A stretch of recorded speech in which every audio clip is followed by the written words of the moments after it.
ನಮಸ್ಕಾರ ಸ್ನೇಹಿತರೆ. Home cars first time video ಮಾಡ್ತಾ ಇರೋದು. ನಮಸ್ಕಾರ. ಹೋಮ್ ಕಾರ್ಸಿಂದ ಮೊದಲನೇ ಬಾರಿಗೆ ಸ್ಕೋಡಾ ಫ್ಯಾಬಿಯಾ ಇಂಟ್ರೊಡ್ಯೂಸ್ ಮಾಡಿಸ್ತಾ ಇದ್ದೀನಿ. Skoda Fabia classic car, diesel variant. ತುಂಬ ನೀಟಾಗಿದೆ ಗಾಡಿ. ನೋಡಿ ಸ್ನೇಹಿತರೆ, ನೋಡಿ. ಮತ್ತೆ ಇದು ತುಂಬ ಏನು ಟಚ್ ಇದೆ, no dent, no scratch, paint ಆಗಿಲ್ಲ, ಒರಿಜಿನಲ್ ಪೇಂಟು. ಮತ್ತು ಟೈರ್ ಬಂದು ಯಾಕೋಮಾ ಟೈರ್ಸ್, 80% ಟೈರ್ ಕಂಡೀಷನ್ ಇದೆ. ನೀಟಿದೆ ಗಾಡಿ. ಫ್ಯಾಮಿಲಿ ಯೂಸ್ ಆಗೋಂಥ ಗಾಡಿ, diesel variant.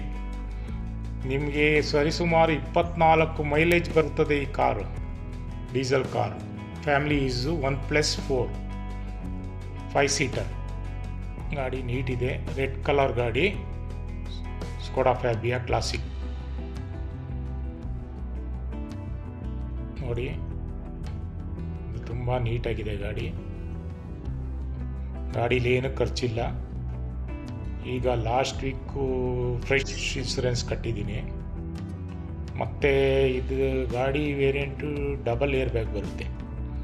Double air bag, ABS, ಮತ್ತು ಸ್ಟ್ಯಾನ್ಲಿ ಸೀಟ್ ಕವರ್ ಬಂದು ಒಂದು ಸರಿಸುಮಾರು ಒಂದು 35,000 ಆಗುತ್ತೆ ಈಗ ಸೀಟ್ ಕವರ್ ಹಾಕ್ಸ್ಬೇಕು ಅಂದರೆ. ಮತ್ತು ಟಚ್ ಸ್ಕ್ರೀನ್ ಇದೆ, ಡಬಲ್ ಏರ್ ಬ್ಯಾಗ್ ಬರುತ್ತೆ ನೋಡಿ, ಏರ್ ಬ್ಯಾಗು. ಇದು ತುಂಬ ನೀಟಾಗಿದೆ. ಮತ್ತು ಜೆನ್ಯೂನ್ 79,000 ಕಿಲೋಮೀಟ್ರ್ ಓಡಿದೆ ಸ್ನೇಹಿತರೆ. ನೋಡಿ, meter board 79,000, touch screen, reverse camera. ಮತ್ತು ಇದು ಗಾಡಿ ಏನು ಖರ್ಚಿಲ್ಲ. ಇದರ ಸಣ್ಣ ಪುಟ್ಟ ಖರ್ಚು, ಮತ್ತು FC ಇನ್ಸೂರೆನ್ಸು, ಮತ್ತು ಹೊಸ ಬ್ಯಾಟ್ರಿ, ಇನ್ನು ಸಣ್ಣ ಪುಟ್ಟ ಖರ್ಚು. ಮತ್ತು ಸೀಟ್ ಕವರ್ ನೋಡಿ, ಸ್ಟ್ಯಾನ್ಲಿ ಸೀಟ್ ಕವರ್ ನೀಟಿದೆ. ಏನೂ ಒಂಚೂರು ಗಲೀಜಿಲ್ಲ, ಏನು ಒಂಚೂರು ಹರಿದಿಲ್ಲ ಸೀಟ್ ಕವರ್. ಶೋರೂಮ್ ಥರ ಇದೆ ಗಾಡಿ. ಮತ್ತು ಇಂಜಿನ್ ರೂಮ್ ನೋಡಿ, ಇಂಜಿನ್ ರೂಮಲ್ಲಿ ಒಂದು ಸಣ್ಣ ಡಾಟ್ ಆಯಿಲು ಲೀಕ್ ಇಲ್ಲ. ಗಾಡಿ ನೀಟಿದೆ.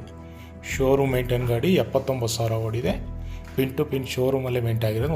ಮತ್ತೆ ಹೊಸ ಬ್ಯಾಟ್ರಿ ಗಾಡಿ. ಇಂಜಿನ್ ನೋಡಿ, ಇಂಜಿನ್ ಕಂಡೀಷನ್ನು ತುಂಬ ಚೆನ್ನಾಗಿದೆ. ಗಾಡೀಲಿ ಏನು ಖರ್ಚಿಲ್ಲ. 79,000 ಓಡಿರೋದ್ರಿಂದ ಫ್ಯಾಮಿಲಿ ಯೂಸ್ ಮಾಡ್ಕೋಬೋದು.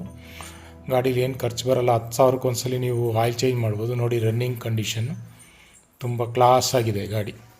ಮತ್ತು ಕಲ್ಲರು ತುಂಬ ಚೆನ್ನಾಗಿದೆ. ಮತ್ತು ಡಿಕ್ಕಿ ನೋಡಿ, ಹಿಂದೆ ಬ್ಯಾಕ್ ಸೈಡ್ ಡಿಕ್ಕಿ, ಡಬಲ್ ಸ್ಪೀಕರ್ ಬರುತ್ತೆ. ಮತ್ತು ಸ್ಟೆಪ್ನಿ, ಜಾಕ್ ರಾಡು ಎಲ್ಲ ಇದೆ.